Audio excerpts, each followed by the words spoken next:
Era una prueba más de que tenía un guión preestablecido y que ni tras comprobar que la época de hambruna había quedado atrás, pensaba modificar su relato.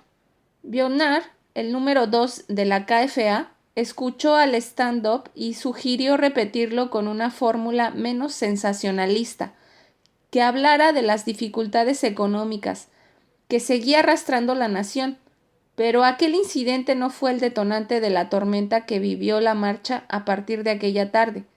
Después de comer con los labradores, reprendimos el viaje hacia Nampo. Justo antes de subir al autocar, se me acercó un funcionario que había venido urgentemente desde Pyongyang. Alerta roja. Un coronel había interpuesto una denuncia porque algún viajero había grabado a sus soldados en las afueras de la capital. Horror. Pensé inmediatamente en Andrew. Aquello implicaba una doble afrenta: filmar desde el autocar y, aún peor, enfocar a militares. En aquel momento se me vino el mundo encima. Hacía tan solo 2 años que el gobierno había depositado su confianza en mí y de repente todo se tambaleaba. Cada vez que el comité me comunicaba una nueva denuncia contra Andrew, sentía más y más presión sobre mis espaldas y maldecía el día en que decidí luchar por su visado. Sus fechorías estaban a punto de enterrar mi reputación. Toda la responsabilidad caería sobre mí y en menor medida sobre mis camaradas. Una denuncia de un oficial del ejército, ni más ni menos de un coronel, no era ninguna broma. El oficial había informado al Ministerio de Seguridad Popular. Tratándose de un periodista y además americano, el caso adquiría una dimensión de crisis de Estado. O actuaba de manera fulminante para remediar el lío, o ya podía irme despidiendo de mis cargos. Sea justo o no, el caso es que en Corea del Norte cuesta muchísimo ganarse la confianza de las autoridades y muy poco perderla. En función de mi reacción, yo podía ser vetado para siempre por traidor, por cómplice de Andrew Morse, por ser la persona que había batallado por traerlo. La secuencia de los hechos en las horas posteriores fue la siguiente. Una vez a bordo, en el trayecto hacia Nampo, le pedí a Andrew la cámara. Quería comprobar si había grabado imágenes desde la ventana, lo que vendría a confirmar la versión del coronel. Él se negó, abrazó con fuerza el aparato y exclamó que era un gran profesional con experiencia en Afganistán e Irak y que bajo ningún concepto me mostraría el metraje. No me quedó más remedio que arrancársela de las manos e irme a los asientos traseros para visionar la cinta. Mientras rebobinaba, tuve que escuchar sus improperios. Gritaba que él no había cometido ningún delito y que aquello era una profanación de su trabajo. Antes de entregársela, tuve tiempo de verificar que, efectivamente, contenía imágenes en movimiento desde el autocar. El coronel lo había cazado en fraganti. Exploté. Me has mentido. Has estado todo el tiempo tomándome el pelo. Te lo he venido advirtiendo durante todo el viaje y no me has hecho el más mínimo caso. Andrew se acoquinó. Sabía que había metido la pata, aunque quizás no era consciente de haberla metido hasta el fondo. Al llegar a la faraónica presa del Mar del Oeste, en Nampo, pasé a la acción. Pac y yo tomamos el Mercedes que nos acompañaba para cualquier contingencia y salimos disparados hacia la capital. Yo estaba hecho un manojo de nervios. Pac también parecía descompuesto. Sabía que aquello podía costarle caro a todo el equipo. Quedaban 2 días para que el grupo tomase el vuelo de regreso a Pekín, y si Andrew se llevaba consigo el material grabado, el Ejército Popular de Corea pondría el grito en el cielo, porque aquellas imágenes podrían acabar en manos del espionaje yanqui y, para mayor escarnio, la ABC News retransmitiría algún día un documental devastador sobre el país. Tenía que impedirlo a toda costa. Nos dirigimos a nuestro hotel, el Sosan, y entonces pasó algo esperpéntico. Pedí a la recepcionista que por razones de estado me entregase la llave de la habitación de Morse. Subí, entré, empecé a buscar las cintas con las grabaciones de los primeros 10 días, pero solo encontré un ordenador portátil que destrocé a golpes. El disco duro quedó inutilizado, pero lo grotesco fue que al bajar la recepcionista se disculpó. Me había dado la llave de otro americano de la marcha. Lo que faltaba. Esta vez subí a la estancia de Andrew, encontré su ordenador, lo machaqué a puñetazos y por fin hallé el cofre en el que guardaba las cintas. Estaba cerrado con un cable de acero. En recepción me dieron unos alicates viejos, con los que me pelé hasta conseguir romper el precinto. Mi mano sangraba por el esfuerzo. Ante mí tenía 32 cintas de video envueltas hábilmente en celofán, como si aún fueran vírgenes. Lo que quedaba dentro de su cámara la requisé más tarde. Bajé al vestíbulo con el cofre y se lo entregué a Pac, para que lo llevara al Ministerio de Seguridad Popular. Sentí cierto alivio. Esa rápida y contundente reacción había servido para calmar los ánimos de los servicios norcoreanos. Ahora todo el material estaba en sus manos. Esa intervención sin duda nos salvó a mí y a mis colegas. Una de las guías, que ejercía de traductora para los anglosajones, subió más tarde a la habitación de Andrew y se escandalizó al verlo todo patas arriba. Aún no sabía nada de la denuncia del coronel.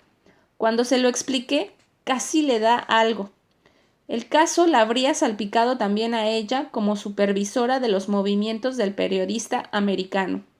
Mientras tanto, el grupo había vuelto de Nampo y se encontraba en el Palacio de Niños y Escolares de Mangyongdae, asistiendo a la actuación de pequeños prodigios de la música, la danza y el equilibrismo. Me imagino el nerviosismo de Andrew durante todo ese rato. Poco debió de disfrutar del espectáculo. A la salida, su cara era un poema. Me acerqué a él y le dije: «Las cintas ya están en manos de los servicios de seguridad. Si no has filmado nada ilegal, te compensaré por los daños causados y te pediré disculpas. De lo contrario, es probable que te quedes aquí una larga temporada». Vi que de pronto le entraban los sudores. Empezó a balbucear que debía regresar cuanto antes al hotel, y hacia allí fuimos. Supongo que para él no fue ninguna sorpresa encontrarse la habitación revuelta. A esas alturas ya era consciente de que se había metido en un buen enredo. En el comedor expuse el problema ante toda la expedición sin dar detalles sobre la denuncia del coronel. Al americano, a quien por error había hecho papilla su ordenador, le entregué en euros el equivalente a su precio. Andrew, en cambio, tendría que permanecer en arresto domiciliario. No podría abandonar el hotel en las siguientes 24 horas. El vestíbulo estaba plagado de agentes de paisano. Ya nada volvería a ser como en los primeros días. Para las autoridades se habían confirmado las peores sospechas. El periodista americano había venido para hacer daño. Desde el momento en que entregué las cintas a Pac, nada dependía de mí. La central de inteligencia revisó minuto a minuto las grabaciones. Encontraron material prohibido, imágenes de soldados, puestos de control, infraestructuras. Los camaradas del comité me felicitaron. Desde su punto de vista, había demostrado ganas de subsanar el grave error de incluir a Andrew en la marcha, sin esperar a que las fuerzas de seguridad interviniesen. Si no me hubiese avanzado, probablemente habrían deducido que estaba conchavado con Andrew y que me iba a llevar una comisión por ayudarlo a sacar de allí todo ese material audiovisual. Ante la duda de si un foráneo es espía, actúan de manera tajante y preventiva. Por eso la situación llegó a ser explosiva. Ahora toda la responsabilidad recaía únicamente sobre Andrew. Representantes del gobierno se reunieron con él en el hotel. Le informaron de que las cintas aprehendidas eran prueba suficiente para juzgarlo por haber violado las leyes y, casi seguro, condenarle a unos cuantos años de trabajos forzados. Aterrorizado, aceptó la la alternativa que le brindaron: firmar una confesión en la que reconocía sus faltas, pedía disculpas y renunciaba a las cintas. Eso ocurrió la noche antes de partir hacia Pekín. Al día siguiente lo trasladaron al aeropuerto en un vehículo separado del resto y lo sentaron en el avión antes del despegue. La pesadilla había terminado. Foto: el periodista de ABC News, Andrew Morse, grababa unos planos durante una sesión de trabajo solidario en Sariwon en 2004. Me he extendido un poco más de lo normal en este capítulo porque se trata de un incidente sobre el que muchos han escrito y discutido, sobre el que hay información en Internet, pero del que nadie fuera de Corea del Norte conocía hasta ahora los pormenores. Por suerte, todo acabó bien, pero durante un tiempo topé con recelos en el comité. Los proyectos que proponía eran acogidos con reservas. La próxima vez ándate con más cuidado. Tienes que aprender de esta lección, comentó Hong Song-ok. Cargué cerca de un año con la losa de Morse. Poco a poco me fui liberando de su sombra. Esta historia tiene un epílogo surrealista. En la primavera de 2013 recibí un correo de Andrew, por aquel entonces jefe de Bloomer TV. Deseaba enviar un equipo de televisión a Corea del Norte y me pedía que le echase una mano. Casi me da un ataque de risa. Su argumento era que lo sucedido en 2004 era agua pasada y que quería emitir un reportaje explicando la nueva realidad norcoreana, convencido de que su producto contribuiría a mejorar relaciones con Estados Unidos. Le contesté que, sí, sintiéndolo mucho, Pyongyang ya no autoriza la entrada de periodistas estadounidenses. Precisamente él, 9 años atrás, había pulverizado esa posibilidad. Incursión en territorio yanqui. Después del mal trago que pasé por culpa de Andrew Morse, un medio de comunicación español me clavó la puntilla. A finales del verano del 2004, contactó conmigo la revista Época. Empezaba a correr la voz de que un español se había convertido en el primer extranjero de la historia en ser nombrado delegado especial del Ejecutivo norcoreano. Un redactor del seminario me llamó por teléfono, se interesó por algún detalle de mi vida y se despidió tras plantearme unas cuantas preguntas informales. El 10 de septiembre, Época publicó la entrevista a 4 páginas, con el título «Un español al frente de la propaganda norcoreana». La publicación probablemente habría pasado desapercibida en mi trabajo si no fuese porque en una de las respuestas comenté de pasada que era responsable de un equipo informático al servicio del IS. La verdad es que cuando hablé telefónicamente con el periodista, no entendí que aquella conversación iba a traducirse en una entrevista. Más bien pensé que se trataba de una primera toma de contacto, y por eso no calculé que mis comentarios acabarían impresos en las páginas de una revista. El jefe de archivo del IS me llamó a su despacho. Él controla todas las menciones a la escuela de negocios en la prensa, y esa tampoco se le había escapado. A la cúpula no le gustó saber que tenía a sueldo a un comunista hasta la médula. De la noche a la mañana me convertí en un apestado. Comenzaron las sutiles presiones desde arriba para que voluntariamente pensara en renunciar a mi contrato indefinido. A pesar de que el clima se iba enrareciendo por momentos, me destinaron unas semanas a Palo Alto, California, para dar apoyo técnico a los módulos del Global Executive MBA que se cursaban allí. No había sustituto posible. Era imprescindible mi presencia, pero temían que el Servicio de Inmigración estadounidense detectase mis nexos con Corea del Norte y bloquease mi entrada. Lo consulté con el consulado de Barcelona, que me alertó de que por el hecho de haber estado en Corea del Norte y tener allí amigos, podrían considerarme miembro de una organización terrorista. Para evitarlo, me pidieron que les enviara todos mis datos personales fiscales y patrimoniales. No les hice caso, me la jugué y viajé con el equipo del IS. En la aduana ni se inmutaron. Con la evolución de las bases de datos y el cruce de información, ahora sería imposible pasar desapercibido. Esas semanas nos alojamos en un hotel de lujo.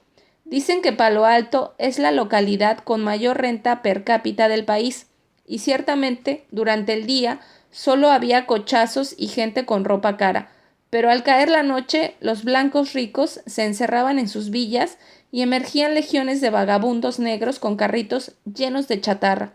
Mi mejor recuerdo del viaje, el lago Tahoe. Un fin de semana alquilé una camioneta Dodge y crucé California para visitar esta maravilla natural. Jefe de expedición hasta la extenuación.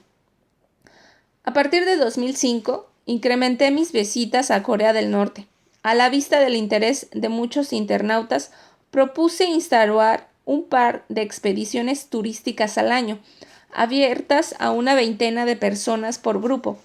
Doble beneficio: captar divisas cerca de 3.000 euros por persona para cubrir todos los gastos en territorio norcoreano y mostrar la realidad del país para rebatir las calumnias habituales. La propuesta fue aceptada. Yo me encargaría de canalizar las peticiones de visado. Viajaría con el grupo desde Pekín y mis compañeros en Pyongyang planificarían el programa de visitas para estancias de 1 o 2 semanas. Organizar viajes a un país en tensión prebélica, denostado por los medios occidentales y al margen de los circuitos turísticos, podía parecer una insensatez, pero enseguida comprobé que había demanda de sobra. Aunque son viajes extremadamente seguros, no hay que temer por si te birlan el billetero, porque la figura del carterista sencillamente no existe. Corea del Norte conserva un halo de destino para gente intrépida. Casi no tenemos competencia, porque ningún turoperador dispone de licencia para trabajar allí, y las agencias de turismo que sí la tienen son contadas. Las delegaciones de la KFA, al incorporar un componente de solidaridad, ofrecen además visitas a lugares normalmente restringidos a los turistas. Los recorridos suelen seguir pautas muy lineales. Dentro de Pyongyang no fallan las visitas a la Plaza Kim Il-sung, la Torre Chuche, el Palacio de Estudio del Pueblo o el Arco del Triunfo. En algún momento nos acercamos a la colina Mansu, en pleno centro de la capital, donde se levantan las estatuas de bronce gigantes del gran líder y desde el 2012 también Kim Jong-il. Otro clásico es la visita a Mangyongdae en las afueras, donde se encuentra la choza de paja en la que pasó su infancia Kim Il-sung. También hay ocasión de ver alguna guardería, escuela u hospital de primera categoría para desmontar mitos sobre el presunto infierno norcoreano. Sí hay desplazamientos, no obstante comunes a las visitas a Kaesong y al delicado punto fronterizo de Panmunjom. Siempre hay un par o 3 de guías que actúan de traductores y que vigilan que nadie viole las reglas. Esa tarea también recae sobre mí, sobre todo después del susto con Morse. Cada viaje me produce un placer indescriptible, una sensación de liberación única. Empiezo a notar un cosquilleo en el estómago desde semanas antes, y eso pese a que una vez allí no tengo tiempo ni de respirar. Al ser el jefe de delegación, debo atender a todos los inscritos, canalizar sus peticiones, buscar solución a sus problemas. Al mismo tiempo, he de despachar con mis colegas, elaborar informes, ofrecer entrevistas a la prensa local, reunirme con dirigentes del partido y a menudo preparar discursos para algún foro internacional. Cuando el viaje coincide con alguna fiesta nacional, el volumen de trabajo es para echarse a temblar. La jornada comienza a las 7 de la mañana. Mantengo las primeras reuniones internas. Luego realizamos todos juntos las actividades previstas. Por la noche me reúno con los camaradas de la KFA y luego me encierro a redactar algún informe hasta las 3 de la madrugada o incluso más tarde.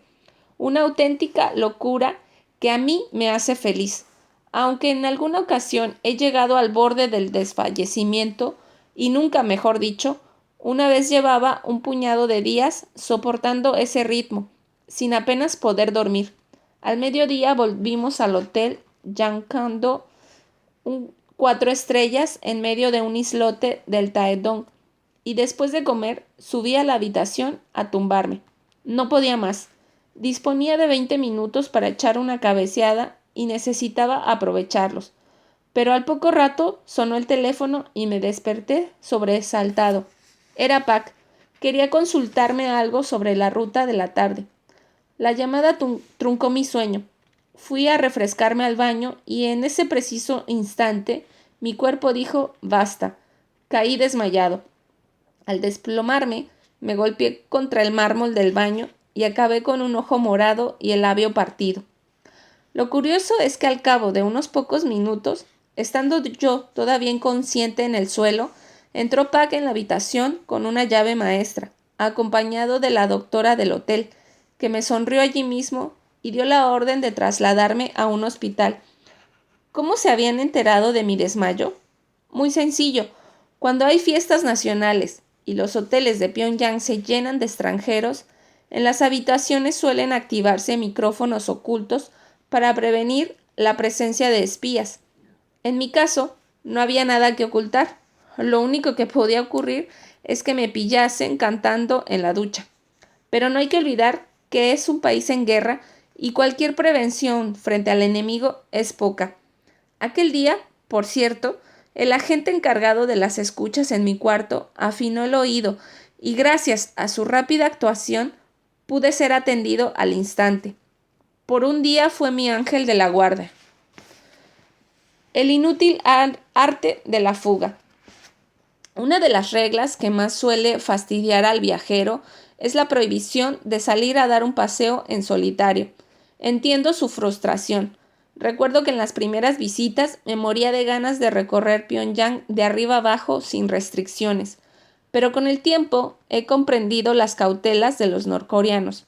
Insisto, se trata de un país en permanente estado de tensión, estigmatizado por Washington como miembro del eje del mal, y no puede permitirse el lujo de abrirse de par en par. Hay otra razón menos conocida, pero igual de importante, que explica el celo de los guías a la hora de perseguir a quienes intentan zafarse del grupo. Ellos son los responsables de todo lo que pasa a una delegación y les puede caer el pelo si alguien sufre un accidente o aún peor, si se mete en un lío. ¿En qué líos puede meterse uno andando por la ciudad?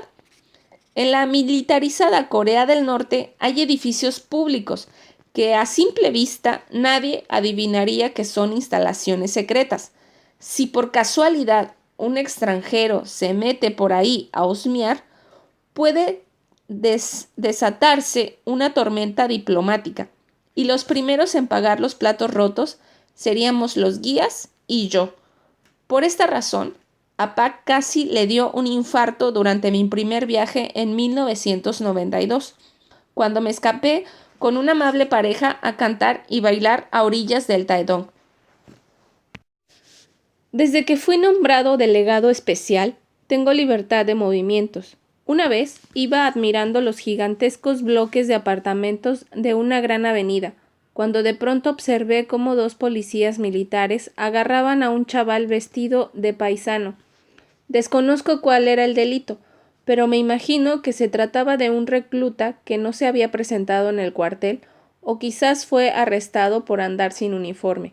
Al percatarse de mi presencia, los 2 policías militares dejaron de sujetarle las muñecas y deslizaron sus brazos por encima de los hombros del chico, aparentando una especie de juego entre amigos.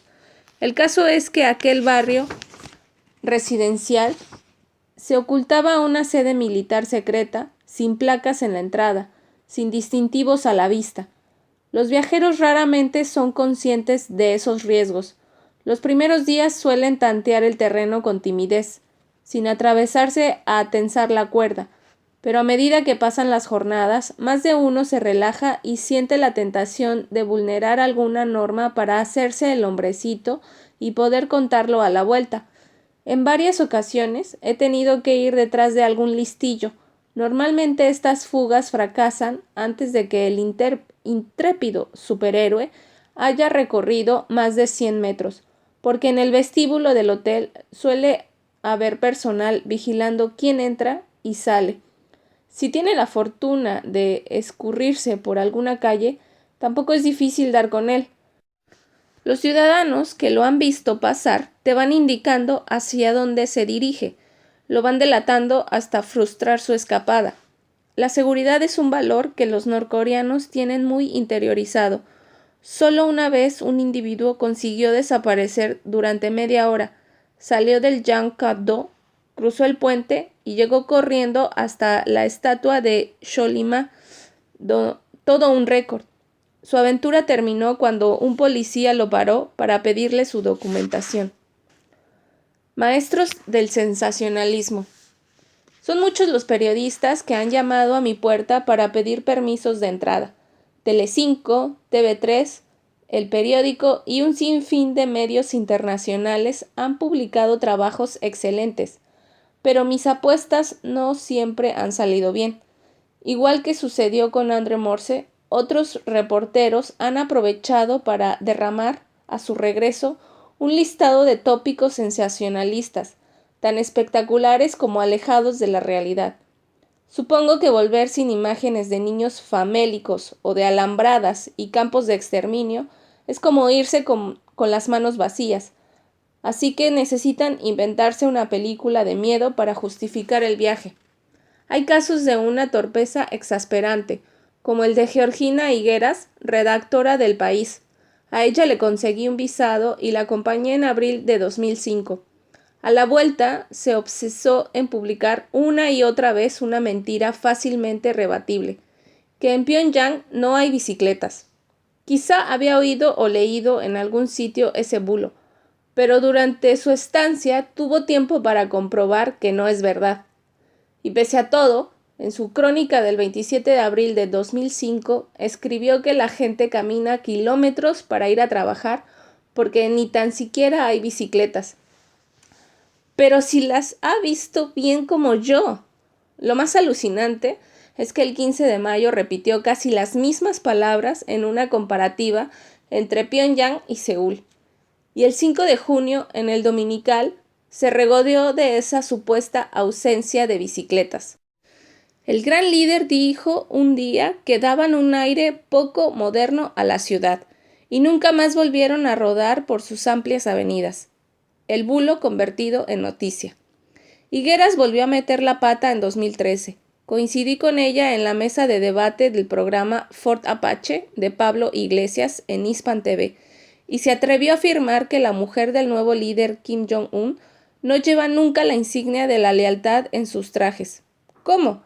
Pero si hay decenas de fotografías accesibles desde Internet que la desmienten. Si una mujer norcoreana luce un broche de adorno, debe prescindir de la insignia, y eso es lo que hace a veces Ri Sol-yu. Pero otros días si se pone el pin de los líderes. La desvergüenza con la que algunos repiten ciertas falsedades no deja de asombrarme. Otro caso paradigmático es el de John Sistiaga. En 2007, una periodista de 4 se puso en contacto conmigo para rogarme que intercediese por ella para que la dejara entrar a grabar un reportaje. Me pareció una persona honesta y me puse manos a la obra. Pero cuando ya había iniciado las gestiones, se entrometió Sistiaga, pisoteando a su compañera. La apartó del proyecto y se postuló él para quedarse con el billete de avión hacia Pyongyang. Se presentó como estrella de la cadena y me prometió que su reportaje sería imparcial. Le conseguí plaza en una delegación de la KFA, a un precio muy inferior al que habría tenido que abonar por un viaje normal como periodista. Pero no tardé en darme cuenta de mi error. Sistiaga demostró durante toda la estancia su mala educación. Se comportaba con la arrogancia de un divo. Todo el mundo tenía que estar a su servicio.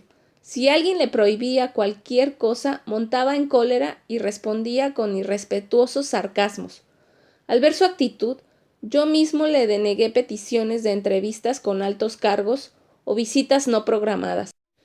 El documental que perpetró a la vuelta es un monumento al sensacionalismo, esforzándose por convencer al telespectador de que ha hallado rastros de tiranía.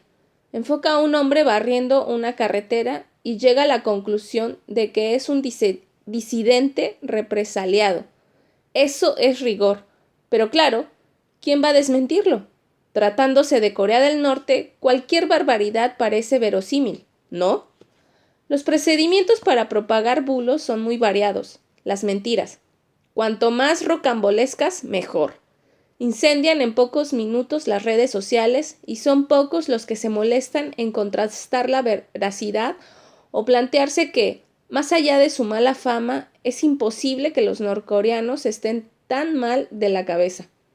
Quienes manipulan lo hacen para dárselas de grandes reporteros o bien para tratar de arruinar la imagen de Corea del Norte.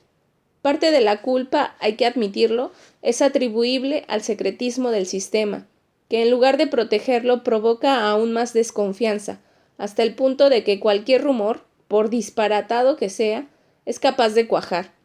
El tertuliano del programa El gato al agua de Intereconomía llegó a decir que, según le habían contado, existen mercados de carne humana en Pyongyang.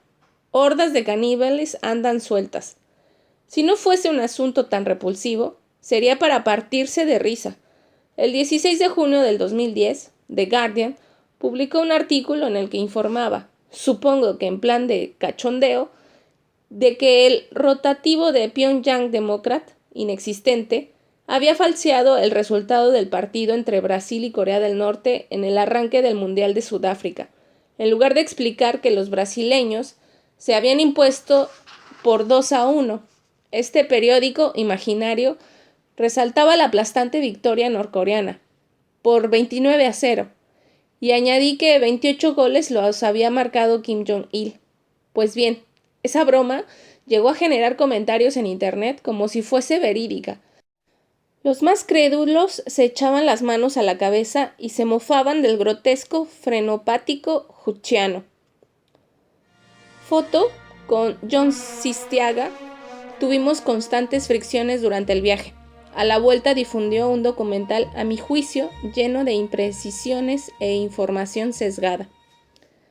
Excursión al tren de la muerte. La tragedia de Ryonchon no es fruto de ninguna malintencionada invención. El 22 de abril de 2004, una explosión en la estación de ferrocarril de esa localidad, a 250 kilómetros al noreste de Pyongyang, asoló todo un barrio. No fue una bomba, como se apresuraron a sugerir algunos medios.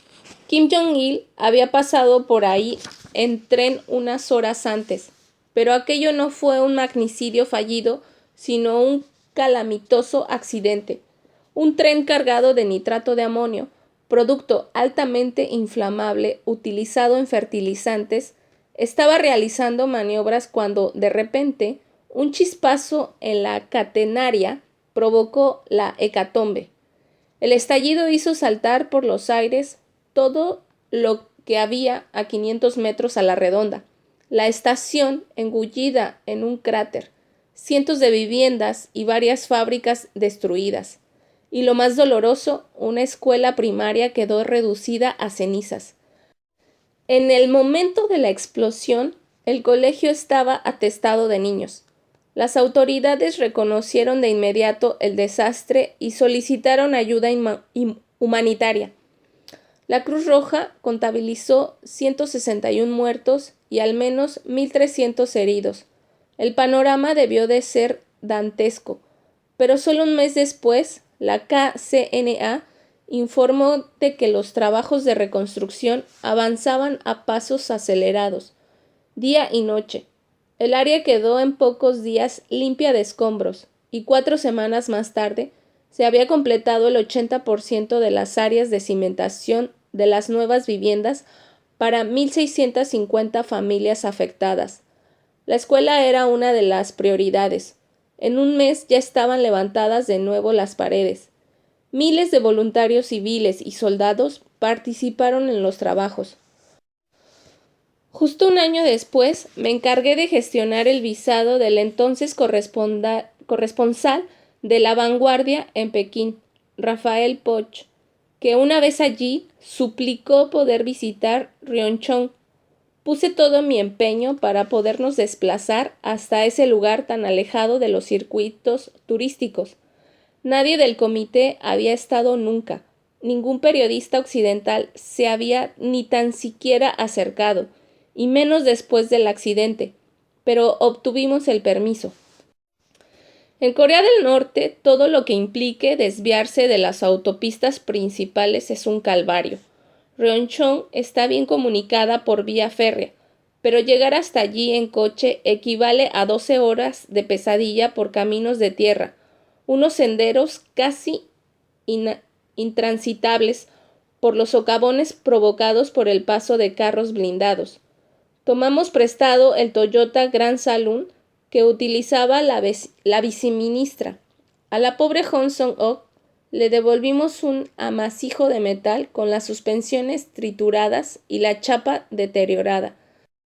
Fue un viaje agotador, en el que no paramos de dar botes. Achicharrados por el calor, abrimos las ventanas y acabamos tosiendo de tanto polvo. Pero valió la pena. En solo un año los rastros de la desgracia eran mínimos. Un nuevo barrio para 8,000 personas había sido levantado en tiempo récord y con recursos limitados en el epicentro del cataclismo.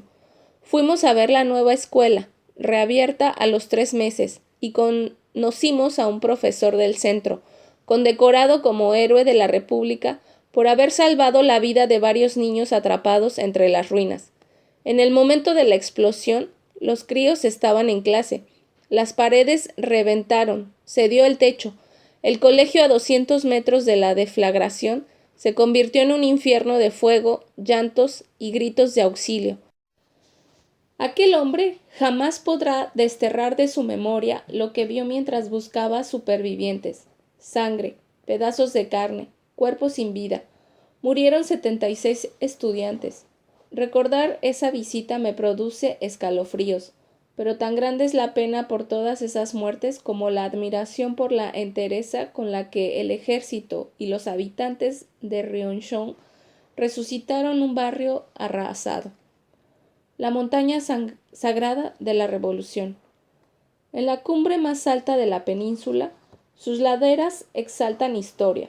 Su nombre es sinónimo de revolución, resistencia y fe en la victoria. El monte Paektu, situado en la línea fronteriza con China, en la provincia de Ryangsan, es el escenario de legendarios episodios de la guerrilla antijaponesa. Allí establecieron Kim Il-sung y sus hombres un campamento secreto. La historiografía norcoreana sitúa justo en ese punto el lugar de nacimiento de Kim Jong-il en 1942. Fue un gélido 16 de febrero y en esa montaña de más de 2,700 metros el frío invernal puede llegar a ser mortífero. Cada año, con motivo del aniversario del querido líder, cientos de personas peregrinan hasta allí en expediciones organizadas por sus unidades de trabajo. En 2002, pocos días después de que Park anunciara mi designación como delegado especial, fui invitado a un acto en el monte Paektu. Tomamos un vuelo charter hasta la montañosa región de Ryanggang y luego completamos la ruta en autobús. Pasamos la noche en la aldea de Samjinon, a escasos kilómetros del monte de Silueta Blanca. A la montaña siguiente subimos hasta arriba. Es el paisaje más extraordinario que he visto nunca. En la cumbre, un cráter volcánico alberga un lago de unos 10 kilómetros cuadrados, convertido en hielo entre octubre y junio. Contemplar el amanecer desde la cima, con sus cambiantes tonos rosáceos, anaranjados y azules, es algo que no tiene precio. Tan inolvidable era aquel entorno celestial como el frío terrorífico que hacía ese día. Los termómetros indicaban 45 grados bajo cero. Pese a ir bien abrigado, cada milímetro en mi cara, sin tapar, se congeló. Palpar la nariz, las mejillas o la frente dolía horrores. Pese a las inclemencias, el acto en memoria de Kim Jong-il se mantuvo y el medio millar de valientes que acudimos a la cita permanecimos a la intemperie 1 hora, escuchando un discurso tras otro, mientras soplaba un viento que cortaba como un cuchillo. No puedo ni imaginarme lo que debieron de sufrir los guerrilleros de los años 30 y 40, pobremente pertrechados ante un clima tan hostil. El soldado del general. En 2004, antes de la Marcha Internacional por la Paz y la Reunificación de Corea, cristalizó una de mis quiméricas fantasías. Kim Jong-ho, director del Departamento de Europa del Comité, me anunció la concesión de 2 títulos honoríficos: miembro del Partido del Trabajo de Corea y soldado del Ejército Popular de Corea. Su sueño se ha hecho realidad, acertó a decirme. Pensé una vez más en Lim Jong-un, a quien primero expresé mi deseo de convertirme en soldado de Kim Jong-il. 13 años después, aquello dejó de ser el espejismo de un lunático. Testarudo de nacimiento, me negué a tirar la toalla cuando todos decían que era imposible. Esa obstinación acabó por derribar los obstáculos. En Pyongyang encargué un uniforme verde oliva a medida, al que añadí los botones dorados con la estrella de 5 puntas que me entregaron. También recibí las divisas del ejército, 2 laureles dorados para coser en el cuello de la casaca, además de 2 rifles y una estrella de metal, que acreditan un rango honorario equivalente al del alférez.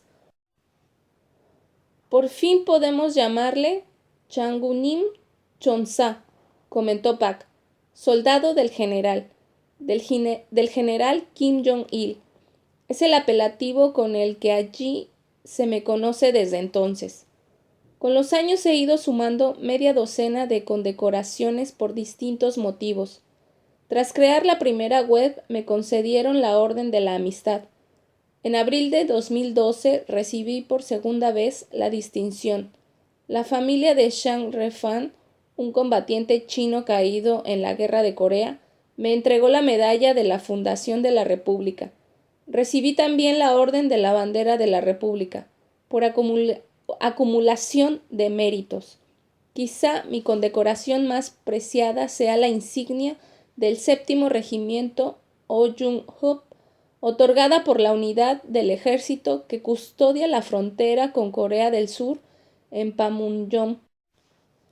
El coronel jefe de la guarnición me entregó personalmente este tesoro diseñado por Kim Jong-il y que lucen las unidades de élite de las Fuerzas Armadas. Otro reconocimiento especial es el del consejero delegado de Benseminson, el Frente Nacional Democrático Antiimperialista de Corea del Sur, una plataforma política proscripta en el sur que aboga por la reunificación de acuerdo con el criterio de Pyongyang.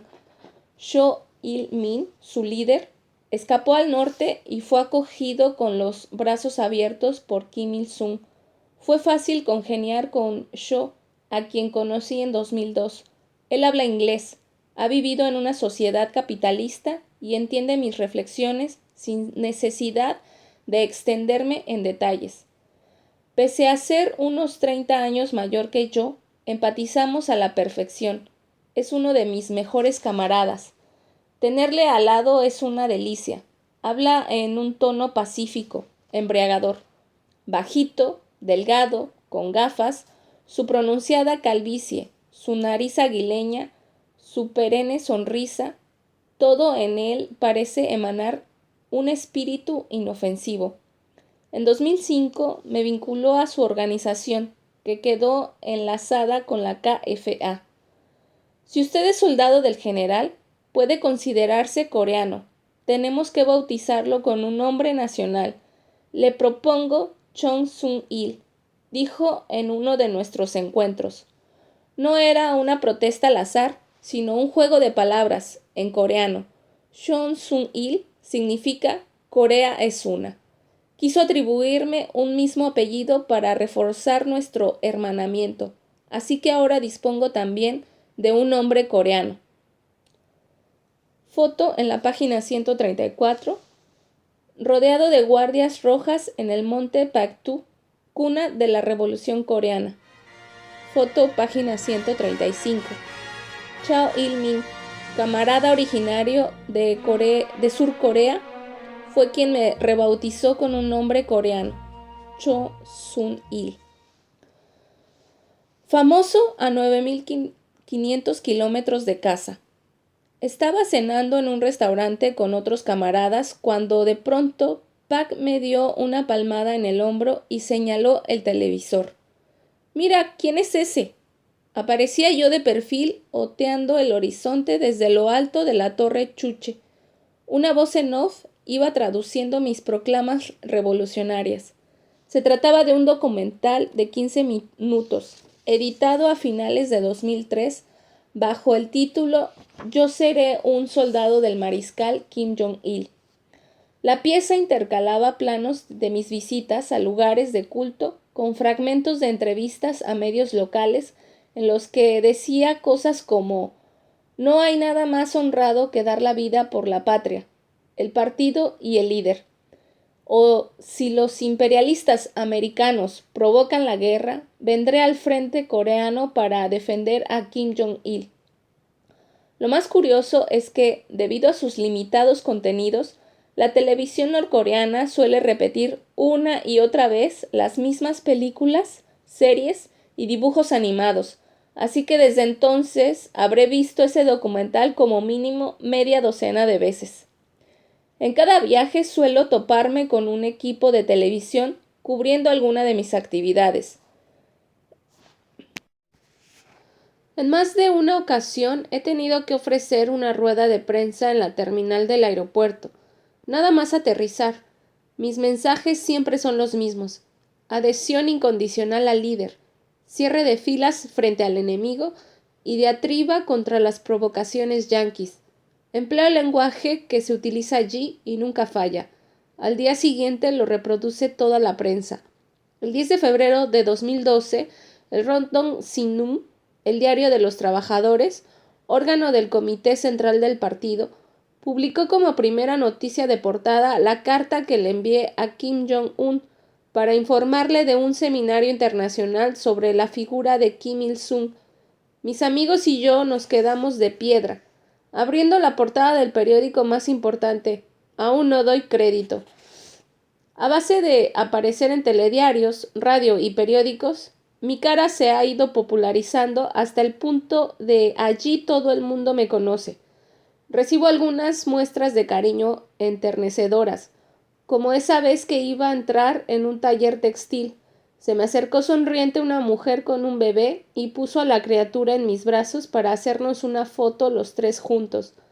Otro día caminaba por el centro de Pyongyang sin un solo won, la moneda nacional. En el bolsillo solo euros. Era verano, caía un sol canicular y yo estaba muerto de sed. Me acerqué a un punto de venta para comprar un refresco, pero ya intuía, no aceptaban divisas, solamente wones. La vendedora hizo un gesto de complicidad y le regaló una limonada a Shangunin Shonsa. Quizás la anécdota más divertida y también más reveladora del respeto confuciano por las formalidades protocolarias. Sea la que viví en un restaurante exclusivo para población local, en una comida de trabajo con el camarada Kang y el director del departamento de Europa del comité. De repente, se levantó un hombre de la mesa de al lado que me dirigía tímidas miradas desde hacía rato y se acercó a Kang para susurrarle algo. Kang trasladó la petición al director y el director me consultó a mí. Aquel buen señor quería saber si yo lo autorizaba a brindar por mi trabajo, pero para no ser rudo se había dirigido primero al hombre joven de nuestra mesa, para que transmitiera su propuesta. «Encantado, brindemos todos por Corea», sugerí. El hombre vino ufano a nuestra mesa, copa en mano para el brindis. A la gente la desloca ver a un individuo de facciones europeas ataviado con el típico atuendo negro y el pin de líder en el pecho. Más de uno piensa que soy coreano de nacimiento, pero que alguno de mis progenitores viene de fuera. Lo que más agradecen es oírme cantar en su lengua. El idioma no lo domino, pero no me cuesta memorizar las letras. Las nociones de canto que adquirí en el Conservatorio de Tarragona me han servido para ganarme simpatías. Los norcoreanos no saben acabar una fiesta sin ponerse a cantar y bailar. Compartir una canción es la mejor muestra de fraternidad, y si encima conoce sus melodías, la felicidad se desborda. Las cenas de grupo siempre terminan con música. Tras los postres, alguien se pone en pie para entonar la primera canción, mientras el resto acompaña con las palmas. Luego se levanta otro y pasa lo mismo. Suelo ser de los más activos. Disfruto de esa atmósfera de amistad. El problema es que cuando hay alguna recepción oficial o acto más formal, también me empujan a cantar, y ahí paso más nervios. Una de las primeras actuaciones a lo grande fue en un mitin de solidaridad internacional en la capital, el 26 de julio de 2003. Delante de 4,000 personas me invitaron a cantar a capela: No hay patria sin ti. No podemos vivir sin ti. Nuestro país no puede sobrevivir sin ti. Nuestro futuro y esperanza depende de ti. El destino del pueblo depende de ti. General Kim Jong-il. Dice la letra de esta lograda melodía. Al finalizar algunas obras musicales a las que asistía como espectador, también me invitaron al escenario a poner el colofón con la balada tradicional Arirang o Las Revolucionarias, Seamos satélites del sol y mi país es el mejor. He acabado cantando en auditorios como el Gran Teatro de Pyongyang. Este es el Palacio de Cultura del pueblo. Mientras me aclaro la voz, las piernas me flaquean. Cuando empiezo a cantar, los nervios ya se van calmando. La televisión suele rondar por ahí y siempre me acaban sacando algún plano para el telediario. Una vez, en vísperas de un concierto, el director primer canal de televisión me propuso saltar al escenario al término del recital para despedir la velada con una canción. Tuve que aprendérmela en una sola noche y para acertar en la entonación pusieron a mi disposición a 2 músicos profesionales. Era una misión suicida, pero creo que salvé la papeleta. Animado por mis amigos íntimos, me he aventurado a escribir poesía. No pretendo pasar por un maestro de la lírica. Lo único que quiero con mis poemas es expresar mi lealtad a los creadores de la idea chuche. Ahí va un pequeño ejemplo, titulado Paraíso. ¿Cuántos sueños puede tener un ser humano? ¿Cuál de ellos es el más elevado? Todo para uno y uno para todos. Una sociedad de armonía y amor. Padres sin miedo al futuro. Hijos que aprenden de un libro.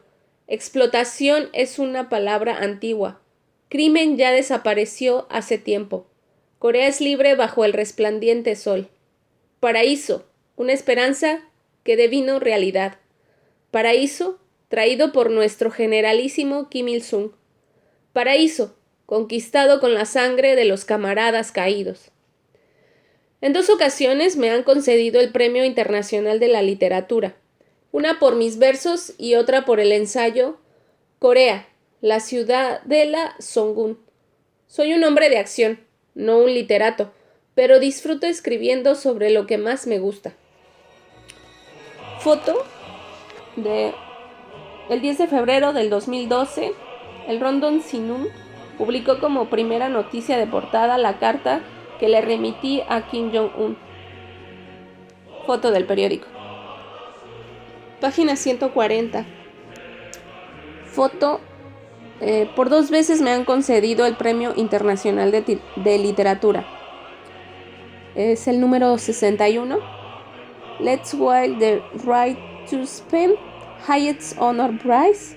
Name Alejandro Cao de Venoz. Country, Spain. Otra foto. En 2008 me tocó cantar para la televisión junto a una oficial del ejército de Mongolia.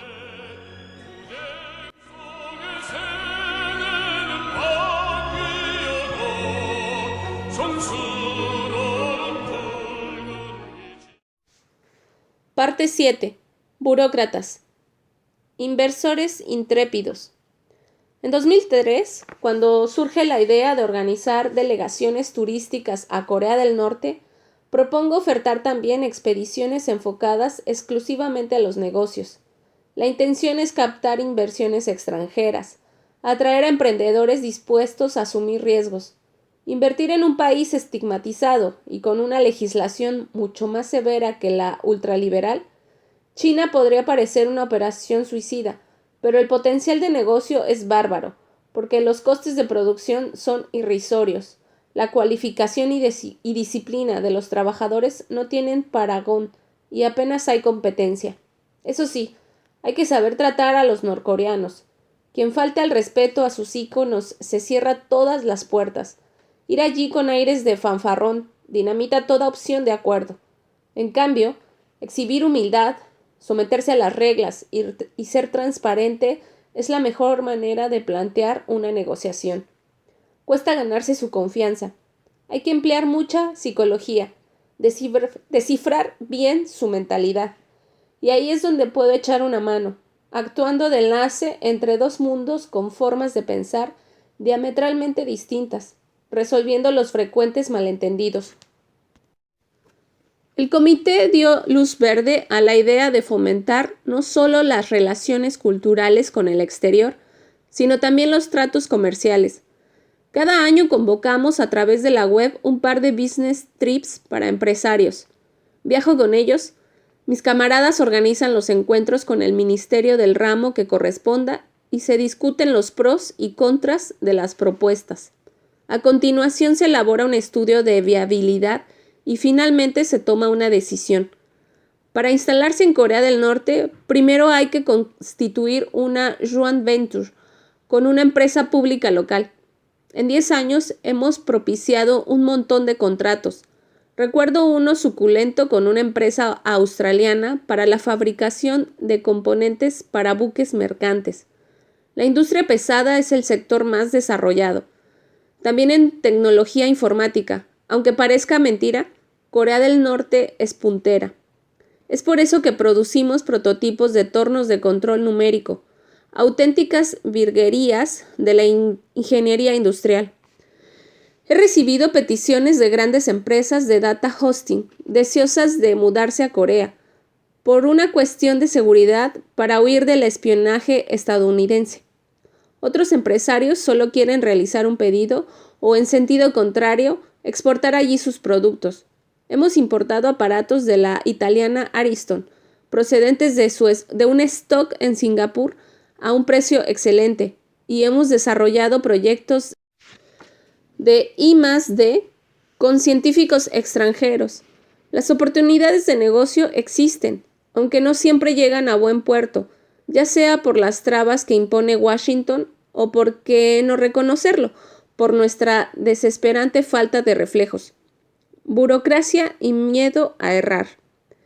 Me prometí a mí mismo que cuando escribiese esta biografía no me mordería la lengua a la hora de referirme a lo que peor funciona en mi querida Corea, y voy a cumplir mi palabra. Uno de los reproches más contundentes que le pueden hacer es su paralizante burocracia estatal, capaz de echar al traste jugosos proyectos. Sé de lo que hablo porque más de una vez he sido testigo directo de tales desatinos. He visto escurrirse de nuestras manos contratos de hasta 5 millones de euros por pura ineficiencia administrativa. El sistema norcoreano no es inmune a la esclerosis burocrática que en el pasado carcomió las estructuras de la Unión Soviética. Los protocolos para favorecer el comercio exterior están aún en pañales. En lugar de poner facilidades, los procedimientos son farragosos. En la arena internacional, las dos partes interesadas en cerrar un trato deben sincronizar sus ritmos. Conseguir eso en Corea del Norte es poco menos que un milagro. He acompañado a numerosos emprendedores que, una vez se deciden a invertir allí, quieren acelerar la puesta en marcha de sus proyectos. No tienen paciencia y en muchas ocasiones, cansados de esperar, se desdicen de los preacuerdos con la parte norcoreana. Cuando les llega la autorización de Pyongyang, tras obtener el sello de media docena de departamentos, hace ya meses que se han llevado sus inversiones a Vietnam, China o India. Yo me peleo todo lo que puedo en las reuniones internas para que los trámites no se eternicen. Si los ministerios que tienen que dar el visto bueno no se dan prisa, perderemos X millones de euros. Les aviso. Los camaradas más jóvenes suelen entenderlo, pero en las oficinas estatales siempre encuentras en algún momento del proceso a un par de dinosaurios que prefieren aplicar la táctica del avestruz y esconden la cabeza bajo tierra en lugar de buscar soluciones.